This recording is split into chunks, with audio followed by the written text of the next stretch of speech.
አክብሮታዊ ሰላምታችን በያላችሁበት ይድረስ። የተወደዳችሁ ሸገር ታይምስ ቤተሰቦች እንዴት ናችሁ? ዕለታዊ መረጃ ጥንቅራችን በያላችሁበት ይድረስ ብለናል። ዕለተ ዓርብ የኢድ አልፈጥር ቀን በመረጃ ቅኝታችን የምናስደምጣችሁ ጉዳይ አበይት ነጥቦች ተከታዮቹ ናቸው። አብይ ጦሩን አላዘምትም፣ የሀገር መከላከያ ሰራዊትን አላሰማራም ብለዋል። ያልተጠበቀው ውሳኔ ተቀልብሰው ጠቅላይ ሚኒስትሩ ግብጽን አስፈራርተዋል። ከዚህ በተቃራኒው አሜሪካ ተጨማሪ ጦሯን ወደ ጅቡቲ አስጠግታለች። የተባባሰው የሱዳን ጦርነትና የቀይ ባህር ውጥረት ጥንቅራችን ይመለከተዋል።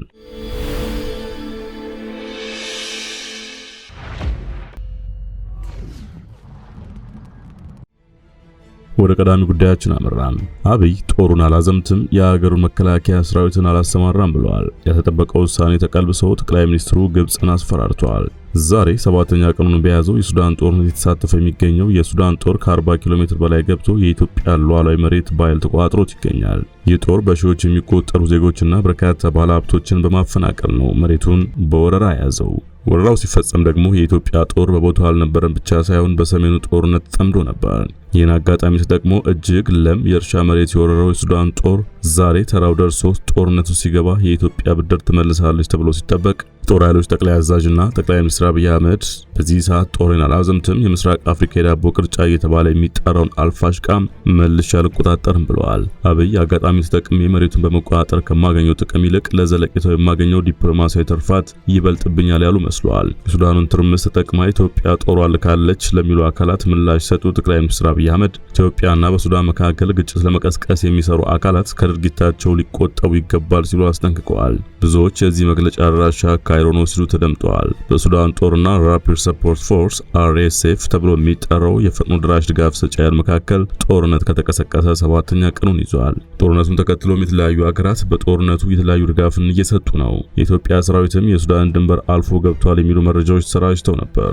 አብይ አህመድ ትናንት በአረብኛ ቋንቋ ባወጡት መግለጫ በኢትዮጵያና በሱዳን መካከል ግጭት ለመቀስቀስ የሚሰሩ አካላት ኢትዮጵያ ወታደሮቿን ወደ ሱዳን አስገብታለች ማለት ሐሰተኛ መረጃ እየተሰራጨ ነው ብለዋል።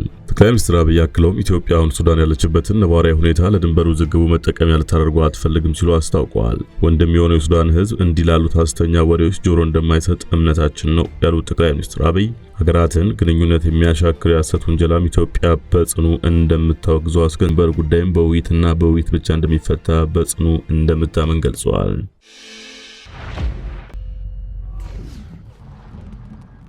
ወደ ሁለተኛው ጉዳያችን አመራን።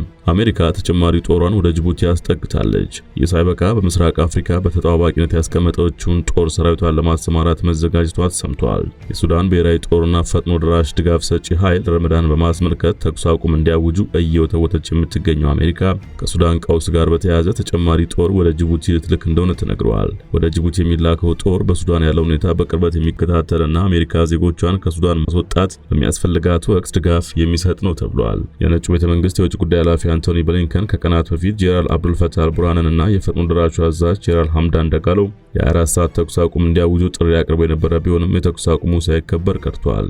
በዚህ 7ኛ ቀኑን በያዘው የሱዳን ጦርነት የውጭ ኃይሎች እጃቸውን እያስገቡ ስለመሆናቸው እየተነገረ ነው። በተለይም ደግሞ የሩሲያ ቁጥረኛ ወታደር አቅራቢ ዋግነር በጄኔራል ሄሜቲ ለሚመራው ፈጥኖ ደራሽ ጦር ሽፋን እየሰጠ ነው በሚል ተዘግቧል። ጉዳዩን በተመለከተ እስካሁን ከሩሲያ ይፋ የሆነ ምላሽ ባይሰጥም ካርቱም በሚገኘው ኤምባሲዋ በኩል በወጣ መግለጫ ስለ ዋግነር የተሰጠ ማረጋገጫ የለም። ግብጽ በተጨማሪ የጄኔራል አልቡርሃንን ጦር ትደግፋለች የምትባለው አሜሪካ ግን በይፋ የካርቱምን ጦርነት በቅርብ ለመከታተል ተጨማሪ ጦር ማስጠጋቷን የተሰማው ይህ ወትሮውንም ቢሆን ከፍተኛ የጸጥታ ችግር ለማያጣው አፍሪካ ቀንድ ተጨማሪ ስጋት የደቀነ ጉዳይ ሆኗል። በግብጽና አሜሪካ ትደገፋላችሁ የሚል ጥያቄ ቀረበላቸው አልቡርሃን ምላሽ ሰጥተዋል። የፈጥኖ ደራሽ ኃይሉን አመጽ ለመመከት ወታደራዊ ድጋፍ እያደረገለን ያለ ማንም የውጭ አካል የለም ባይ ናቸው አልቡርሃን። 7ኛ ቀኑን ያስቆጠረውን ጦርነት አስመልክቶ ምላሽ ሰጡት ብርሃን ሐሜቱን አስተባብለዋል። ከውን አስመልክቶ የሱዳን ሉዓላዊ ምክር ቤት ፕሬዝዳንትና የሱዳን ጦር ዋና አዛዥ ጄኔራል አብዱልፈታህ አልቡርሃን በሰጡት አስተያየት ሱዳን ውስጥ የእርስ በርስ ጦርነት ይነሳል ብዬ አልጠብቅም ብለዋል። ምክንያቱም ግጭቱ ለግል ስግብግብነት በሚታገሉን አማጽያን ነው እየተካሄደ ያለው ሲሉም ተናግረዋል።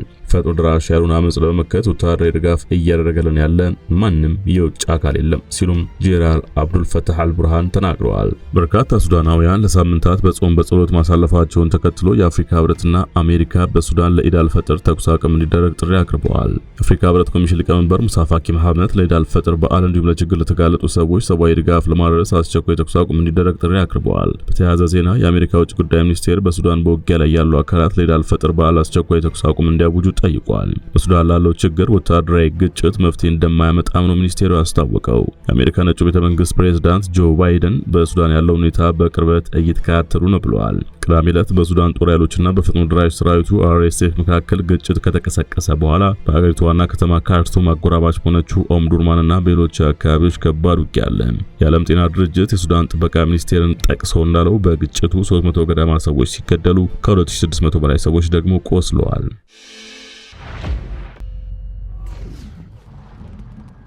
የመረጃ ጥንቅራችን ቀጥሏል። አንድ ጉዳይን ጨምርላችሁ።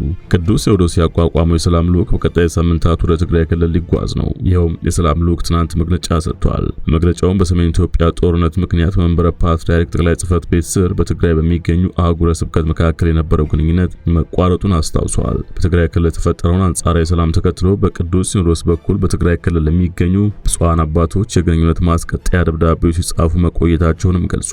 ልዑኩ የደብዳቤው ግንኙነት እንደታሰበው የተፈለገውን ውጤት ባለማምጣቱ ምክንያት ቅዱስ ሲኖዶስ ከብፁዓን አባቶች ከሊቃውንተ ቤተክርስቲያን ከታዋቂ ሰዎችና ከምዕመናን የተውጣጣ ኮሚቴ በቅዱስ ሲኖዶስ መሰየሙን አመልክቷል። ልዑኩ የኮሚቴው ዓላማም የሰላም መድረክ ማመቻቸት፣ የምንቀራረብበትና አንድ የምንሆንበት መንገድ በጋራ ማፈላለግ ነው ያለ ሲሆን ከጉዞ ጋር በተያያዘ ማሟላት ያለባቸውን ጉዳዮች ለማሟላት ሲባል ከሚያዝያ 12 ቀን 2015 ዓ.ም ጀምሮ ሊደረግ የነበረውን ጉዞ ማራዘሙን አሳውቀዋል። ልዑኩ በሚቀጥሉት ሳምንታት ወደ ትግራይ ክልል በመጓዝ በቅዱስ ሲኖዶስ የተሰጠውን ኃላፊነት የሚወጣ መሆኑን ትናንት በሰጠው መግለጫ አረጋግጧል። የዕለቱ መረጃ ጥንቅራችን አበቃ። በያላችሁበት ሰናይ ጊዜ ይሁንላችሁ።